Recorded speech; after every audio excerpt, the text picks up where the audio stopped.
Hello and welcome to this episode of Tripology Podcast. It's a backpacking show where two best friends get together and talk about all the travel that they've had. I'm Alun, and I'm here with the ever scandant Adam. Did you see me mouthing the intro as you were talking? It's unmouthable. You can't predict what direction I'm going. I bet scandant wasn't in there.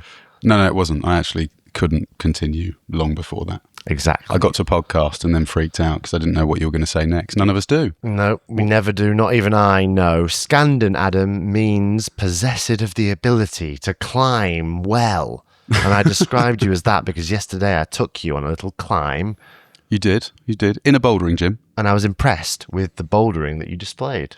Thanks very much. Japanese gyms, notoriously the hardest gyms in the world. We do know a Japanese gym, actually, but he lives in Canada. Yep, different spelling, but we went to a bouldering gym, which isn't his first name, and you impressed me with your ability to climb plastic holds on a wall. It's intimidating doing most things other than football with you, because I think you've got a knowledge of so many things and you're very good at so many things. Yeah, and when we play football, I historically go quite easy on you. But with bouldering, I think you were impressive for an inexperienced climber. You showed an innate scandant ability, and as such, I will take you again. I'm very glad. What I do want to highlight is that going bouldering in Tokyo might seem quite alternative, even sort of a more normal thing to do. It's not a tourist attraction, is it? But that's what I love about being with you in Tokyo and living in the same house as you in a residential area, is that you do kind of more normal things. It's a different style of travel. Yeah, I'm just living here, aren't I? And the bouldering gym is exactly equidistant between the place that I live and the location that I work. And as such, I frequent it often. At the moment, friends, listeners, people who have randomly stumbled upon this podcast after typing in Japan on Spotify or Apple or another streaming platform. It's a typhoon. There's a typhoon currently passing through. Typhoon Jangmi, I think you'll agree it's called, is going at a rip-roaring pace. And as a result, many establishments are closed. The rain is colossal. The wind is abhorrent. And with the colossal wind and abhorrent rain slamming through the world at breakneck pace, everything's stuck fast and we're stuck inside with sore forearms podcasting. And that's the way I like it, baby. Yeah, we went out for some food earlier and it was unpleasant, I think. It was limit, wasn't it? It was that threshold where you think we probably should have stayed in. The food? No, the food was fine, but the conditions, walking around, the umbrella was going, inside out and it was coming in sideways. It was uncomfortable. It's always embarrassing when the umbrella goes inside out, isn't it? Yeah. There's two options in my mind when the umbrella goes inside out. Get rid of the umbrella. You can either put it down and walk away. Or sometimes... That's littering, which in Japan is a crime. Do you ever do... Because like many things that happen on the street in public, it's a performance, isn't it? To some degree. Yeah, I guess so. It's not happening in the private sphere. For example, if you realise on your map that you've been walking the wrong way... Yeah, you commit to it. You either commit to it or you perform I've gone the wrong way, turn around to show everyone else that that's what's happening. Yeah. You can't just turn on your heel and start walking. That's what a psychopath would do. The road seemed to have changed direction. Yeah, exactly. I start going backwards, moonwalking. So with the umbrella situation... Yeah. One thing you can do, and what I like to do, is look dissatisfied with the umbrella, turn it into the wind and sort of flick it. Just pop it back. Try and pop it back. And I think actually I'm so good at doing that that I like it when my umbrella turns inside out, because it's an opportunity to make eye contact with someone across the road and go, show off. Yeah. Show off. Yeah, I mean, it doesn't really change your behaviour if there's no one else around, does it? That's what you mean by... If there's no one else around, then I'm not going outside anyway. Because it's clearly the apocalypse. So yeah, typhoon's happening. We caught wind of it yesterday. Yeah, literally, figuratively caught wind of it when... If you're not laughing at that joke, then... I mean, there are other podcasts available. If you're not laughing at that joke, perhaps go and listen to something else, maybe something more sensible. But yeah, we caught wind of it, and you got the notification from 7-Eleven, didn't you, that you might not be needed at work today? My workplace said if you come in to work sopping wet, windswept, you've wasted your time because that location's closed. There are not enough egg sandwiches in the world Yeah, to so warrant you being present at work. I've had the day off. Unlike with all days off that we find ourselves having, we've decided to spend it kind of doing this, which is nice. It is we very love nice. talking to you. It is very nice. What else has happened, mate? Well, actually, I was going to use this show to talk about the sort of stuff that I got up to in Thailand, just to round off, because we do like to do things when they're fresh in our minds. We like to do things when they're in chronological order. I was going to use this show to try and get famous, but it's not worked so far. Go on, tell us about Thailand. There are other ways you can get famous. Yeah, Not that's true. Not just necessarily with a travel podcast. One of the ways might be the story I'm about to tell you about, but it's maybe more difficult, even more difficult than a travel podcast. Okay. I think in some respects it could be a quicker route to success for you. I'm buckled in. Think about a few things. You can guess here, play along at home if you'd like to. What sort of stuff is Thailand known for from a tourist perspective? They're known for fielding a very strong female ping pong team. Yes. They're known for washing elephants and sedating tigers. Yes. They have one of the cheaper dive centers locations in the world. Yeah. So it's not exactly the same as it's not within the ping pong arena, but think about that sort of, you're going down the right path. Legal marijuana? No. Alcohol. What is one of Thailand's greatest exports that seems like in terms of soft power or hard power or happy power? Ladyboys. No, massages. I'm talking okay. about massages. The Thai massage. It's been a phrase that's coined. It's now sold all around the world. There are massage parlours all over the place, certainly in Western countries, that offer a Thai massage. Now, a Thai massage, from my understanding, the first massage I ever received in my life was Thai. I was fully clothed. I was lay on the floor. Mm-hmm. A woman, like a small ball of fury, sort of like attacked my back with such vitriol. It was difficult to believe there wasn't some negative emotion involved. Like she had a vendetta against you or something like that. Something happened in her life and she was retaliating in the form of giving you a massage. That's how I felt about it, certainly, because I'd never been treated like that. Fair enough. I mean, that's pretty ubiquitous. I think that's quite linear in terms of an experience. A lot of people say they go too hard. Yeah. If you know what I mean. But the happy ending, let's just cut to the chase. Yeah. For those of you who don't know. No, you do know. We know you know. We know you know. If you don't know, we're not going to tell you. Just Google it. Google it. Thai massage, happy ending. Yeah, it's something that you hear jokes about before you go to Thailand, before you even go to Southeast Asia. It's something that I knew of long before I came to Thailand. And it was something I was a little bit worried about because I have had a Thai massage before. It was in Chiang Mai. It was in 2015. Okay. It's just a normal massage. It was still a little bit rough like your one. Yeah. And it's almost an obligation. I feel like a lot of travellers, a lot of backpackers, holiday makers who go to Thailand, they feel like it's one of the things they should get.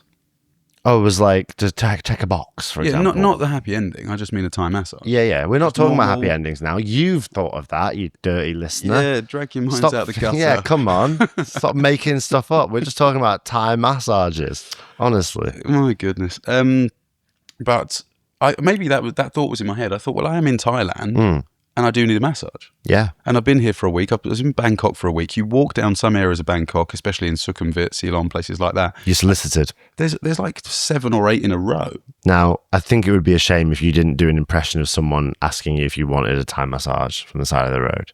It's a pretty short conversation, so I'm happy to do it. Okay. We can role play it. Let's go. I'm going to be you. It usually goes like this. Sir. And I say, what would you say if you were me? Hello.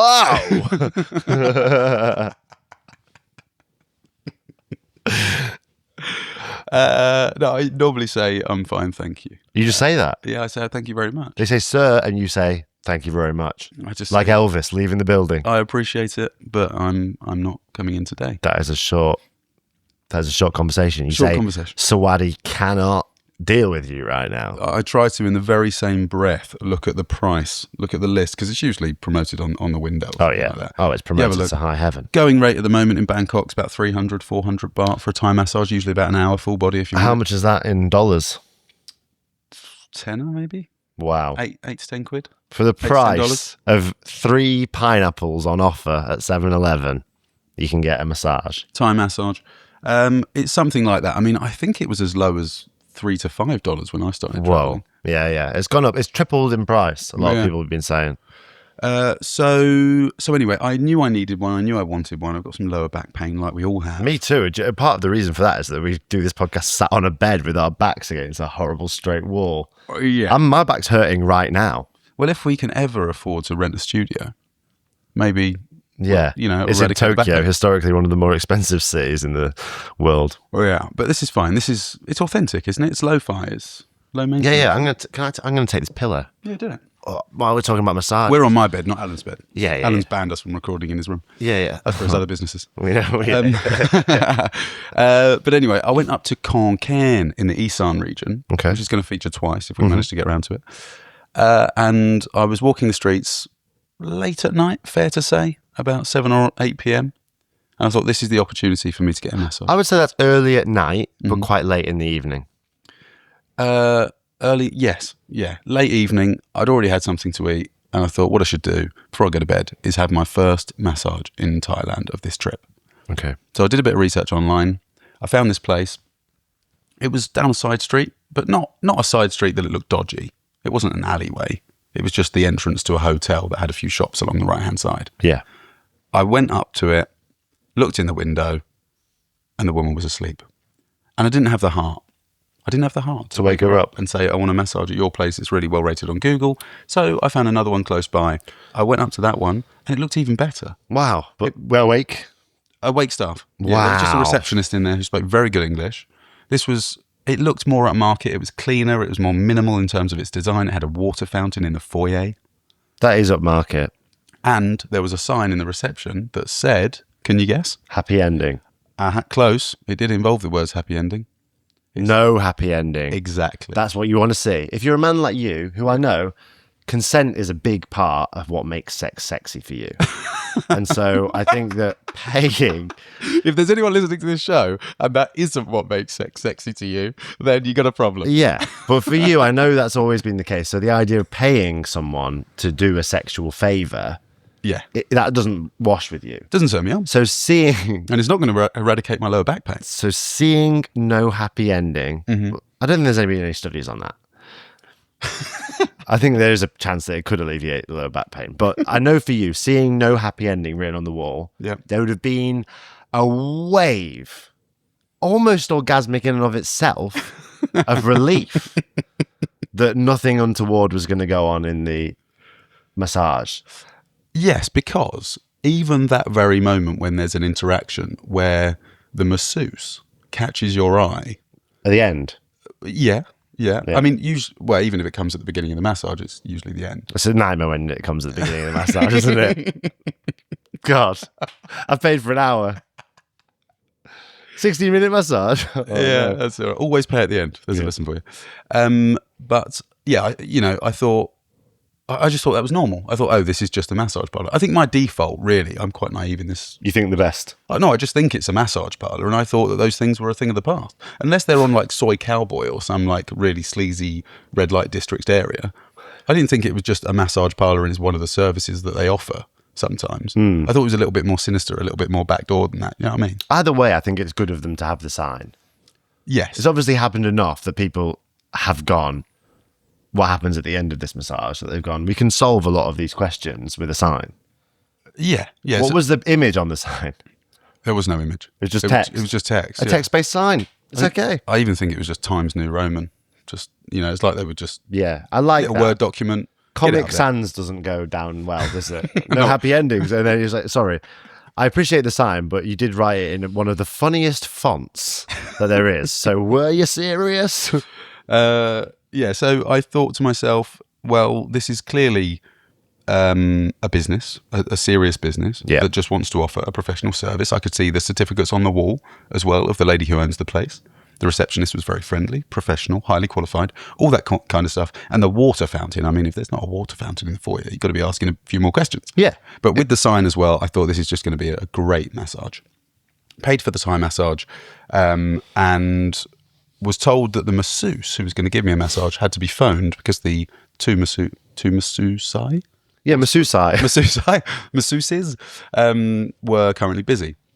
So I went upstairs to the waiting room, and then lo and behold, a lovely little middle-aged woman. Lovely little middle-aged woman. One of the masseuse. Thai woman. She was probably, if I had to guess, which I don't, but I'm going to guess, she was in her late 40s or early 50s. Oh, well, that's not even middle-aged sometimes. If she lived to 100, yeah. And science tells us that the first person on Earth who will live past 150, statistically, has probably already been born. Yeah. Oh, wow. So could be us. She's probably only a third way through her life. Yeah. So, all right. She's, I don't even know how I would say that, how to express that. But she was roughly a third of the way through. A third of the way through her life. But I could tell she was probably late 40s, early 50s. Really nice. Didn't really speak any English, which isn't a problem if you're giving me It's only a problem if there has to be awkward negotiation at the end of the massage, which you know in advance there doesn't have to be. Exactly. The sign confirmed that, the look of the place. So anyway, the massage started quite slowly. And I was thinking in my head, I was laying down. I'd already changed my clothes into their kind of pajama things. I was laying on the bed. I was the only one upstairs in the massage room because the other two people in the establishment were getting foot massages. Oh, no. From the other masseuse. I was up the top. The masseuse were massaging them with their feet? No, with their hands. Oh. Not their own hands. Yeah, hand to foot. I understand. Hand to foot massage. Yeah. No fish involved. And I was upstairs on my own, very relaxing. The curtains were drawn. I was just, like a four-poster bed type situation. Yeah. Relaxing music, in these pajama things, lying down on my front with this masseuse. With a towel placed over the butt cheeks. No, not what you mean under them. No, I was on my back. Oh. Yeah, I was on my back. And I don't know if I said front, but I was on my back. You did say front. Sorry, I meant back. Okay. I was on my back with my front exposed, but I was in the pajamas. Okay. I was thinking to myself, I know it's not going to be sexy. Well, now you've said you're on your front and back so much, I imagine you doing sort of a pencil roll on the bed. Downward dog. She can't keep track of you. Yeah, it was a nightmare. So, sorry, I was on my back with my front pointing up to the ceiling. Crikey. She should be so lucky. Let me get the story As if out. to increase the surface area with which you could massage. And I was thinking to myself, just relax, enjoy it. I'll go my eyes closed. I know it's not going to be sexy. I was in a very relaxed state, not worrying about anything at all. There was going to be no awkwardness. It was going to be maybe a little bit of pain, sure. Emotional. And then very slowly, the lady started crawling up my legs. Wow. Yeah, so imagine you're laying down on your back. I'm imagining it. And she starts at your ankles. Okay. She has one hand on each of your legs.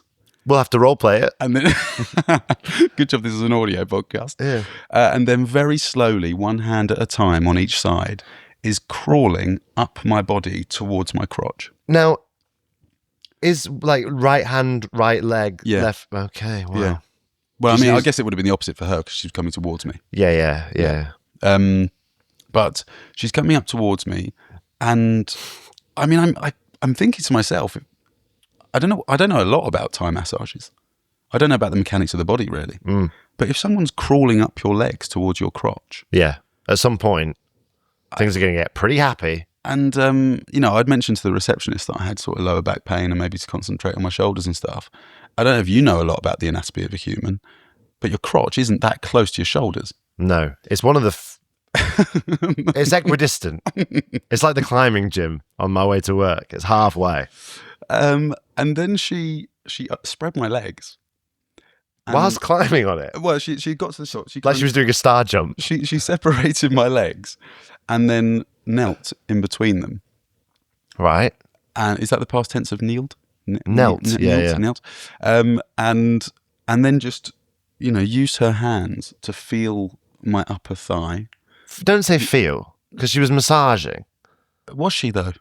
Well, you tell me. Well, I'm telling you now. I'm telling Yeah. everyone listening to this. It felt a bit sexy. It felt more of a feel than a massage. Yeah. I mean, there was some pressure. Don't Okay. get me wrong. We're going to have to do a case report. But I didn't know what to expect at this point because it was my first one for 10 years. So I thought, just close your eyes, enjoy it. This is probably just a normal thing. Yeah. Because you know there's no happy ending. Because you You're in your head too much. And then she started concentrating very heavily in a focused way around the crotch. Okay. And I could feel in my area that she was, I don't really know how to explain this, but there was a bit of forearm action. Okay. She was using her forearm on my inner thigh. Good, increasing the pressure. And then up to the crotch. Okay. And then she was, I'm not going to go into detail because this is a travel show. Yeah, it's family friendly. But she was using her forearm to maneuver, to move things out the way, shall we say, so that she could access a deeper part of my crotch. I like the way she's doing it because she's using, historically, the elbow is it's got some of the least nerve endings on the whole body. So she's keeping her nerves away from your erogenous zone, which I think is respectful. Yeah, respectful. Yeah. But it went on for so long and there was applied pressure, consistent pressure. So if you can imagine, she's already concentrating on my upper thigh. I understand that now, yeah. She uses her forearm. She drags it along towards my area. Yeah, your knees. No, the other way. Okay, right. And then she just holds it there for a while and gives it a little back and forth. Right. And I just thought... What are you doing? Yeah, this doesn't... I'm now not relaxed. Yeah. It's not a happy ending, but there's a hell of a middle to this story. Yeah, I got in my head a little bit and I thought, if she's trying to do something that's vaguely like a massage, to see whether I am receptive, I did think it was a little bit like that. So the massage from then on took that kind of form, and she was holding my hands, and she was very lightly sort of caressing the inside of my palms, and concentrating a lot. It was getting a bit sensual. That's what I'm saying. Okay. And there was a bit of force in some areas. She was applying pressure. She even stood up on my back at one point. You ask me to do that all the time for you. I do, yeah. Yeah. That's something, by the way, you might not know, this Strapology audience. And when I say might not know, I mean it would be mental if you did. But something that me and Adam have done since time immemorial in our relationship is that Adam says, Alun, can you stand on my back? He'll lie down on the floor. And then I walk up his back and crack it for him. Not sure it's healthy, but it's just one of the ways in which we connect. Yeah, and it's anything but sensual. For you? Yeah. For me, there's a certain power play going on that I find erotic. It's a foot massage of sorts. Yeah. Still with no fish. But it was getting a bit sensual. It was now soft touch, caresses. There were extra touches involved that weren't just pressure points and massages. There was a hand left around my neck. And it felt like it was turning into something different. Okay. And then there was a moment where she told me to sit up, and she had her legs wrapped around my back, so her feet were sort of coming around in my crotch area. What, like a jiu-jitsu position almost? I guess like so. She could choke you out from there? Yeah, I guess so. And she started massaging my arm up and down, stroking it on the inside. And then she found a pressure point right under my armpit, and my foot twitched. Nice. And she burst into laughter. She was rolling around on the floor laughing so much that she couldn't even really continue the massage for another 5 minutes. Wow. She was laughing so much. You diffused it. Well, it completely broke, because then it didn't matter that we couldn't communicate. Yeah. It wasn't about English versus Thai or broken English or whatever. She was laughing, I was laughing, we were rolling around on the floor together. You got on the floor as well, did you? No, I mean on the bed. It was really funny. She kept on laughing. Then it became a bit of a joke where she kept on teasing that she was going to do it again, and my foot was going. Right. And it was just a really sort of sweet end. And I don't know if I got the wrong end of the stick by what she was doing, but it would be mental if that was the same massage that everyone got.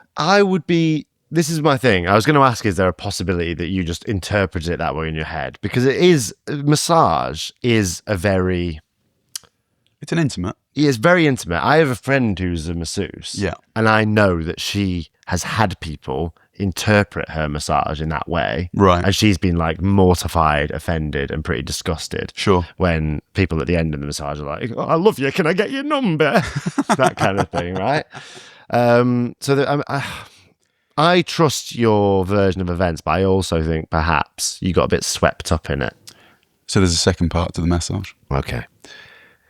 I was feeling a little bit flustered, a little hot under the collar, because of the whole thing, and I was trying to think what you were thinking. Right, you were thinking about me, were you? No. I mean, it's a cool. What would Alun think? take my mind off the situation. Think of Alan naked. So I was basically... Hold on.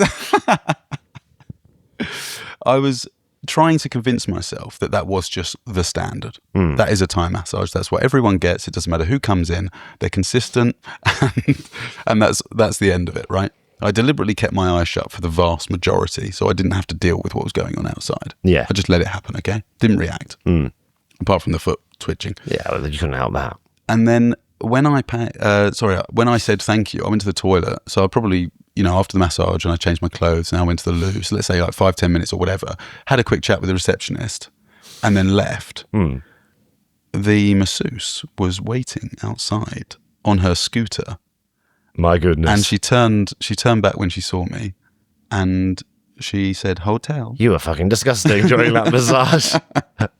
She said what? She said hotel, like that. And I said, what? And she said, where's your hotel? And I said, oh, it's about a 10-minute walk away. It's fine, I'm walking. And she looked at the back of her scooter and then, sort of raised her eyebrows as if to say, do you want a lift? I assume. Yeah, I think that was, yeah. And I folded like a piece of paper. And I just said, no, it's fine, thank you, I appreciate it. I'm sure you're just offering me a lift like all your other clients, like you would normally, because maybe you're going that way. Maybe it's on your way home. Yeah, probably. But I was like, oh, it's okay, thanks. I'll just walk, actually. And then she very slowly drove away, and she even stopped at the corner and like looked back. Looked over? Yeah, looked over and put a hand up like that. And I just waved back and then did my shoes up, and that was it. Skedaddled away. So, what's your opinion? Was she A? Let's face it. Yeah. It's a missed opportunity for me, isn't it? No, I don't know. Because did she like you? She fell in love with you during that massage, or is she frustrated that she works at such a rigidly above board establishment, and then she tries to poach clients? Possible. You didn't even consider that, did you? Tries to poach clients for what? For happy endings. Oh, right. Yeah, I thought, what, a little side hustle? Yeah. Yeah, no, I thought of that. Well, it was either that or she was just romantically intrigued, which, why wouldn't she be? Or she was just offering me a lift home. Also possible. We're both pigs. Why didn't we think of that?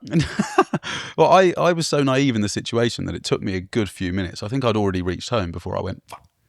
That was probably what she was doing. And I've since told other people that story, very few. And they said, halfway through the story, they went, oh, it's a dodgy massage place.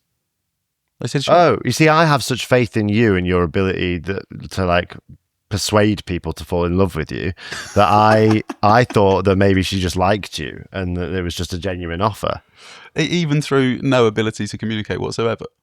Yeah, because maybe she was like doing the same thing. She was like, I love the way his foot twitch when I squeeze on his pressure point. That kind of thing, Yeah, I don't know. She was really sweet and... You tasted her? Excuse me? You said she was really sweet. Oh, right. Oh, so you did say that? Sorry. Jesus Christ.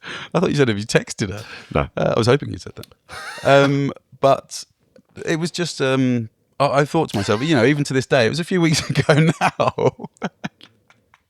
I'm so used to editing this podcast. I forget that we can't edit these ones. Carry on. I think I was so used to... I was just completely lost my train of thought. For the last couple of weeks, I've been thinking of that one moment, and it's like when you lose your credit card. I used this analogy with you earlier, actually. When you lose your credit card, it's obviously frustrating, but you don't mind if you never get it back. You just want to know what the fuck happened to it. Yeah, where did it go? And that's kind of how I feel about this. I just want to know. She's probably, what do you call it? Occam's razor, the most likely.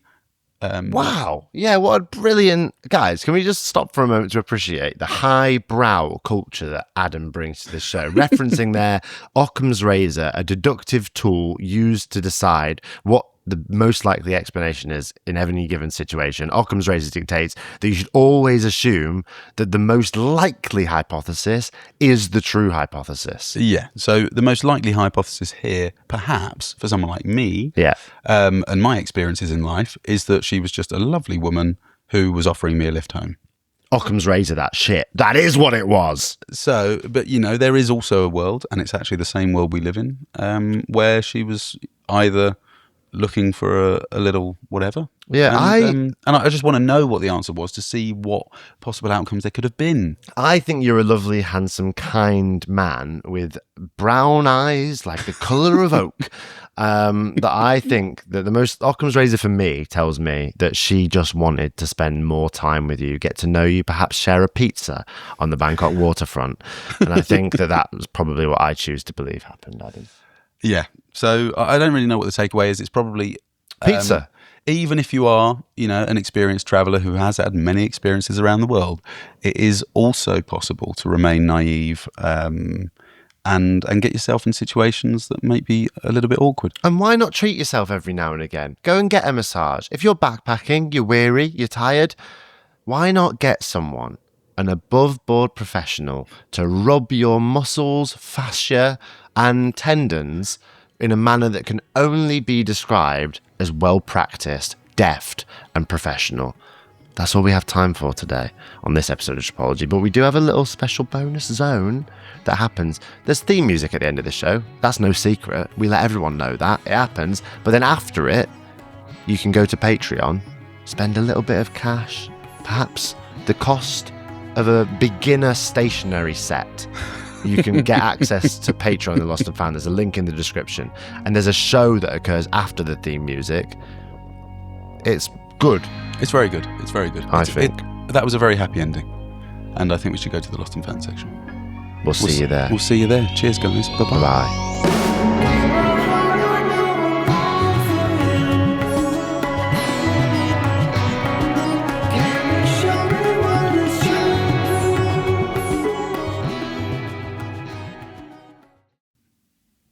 And here we are.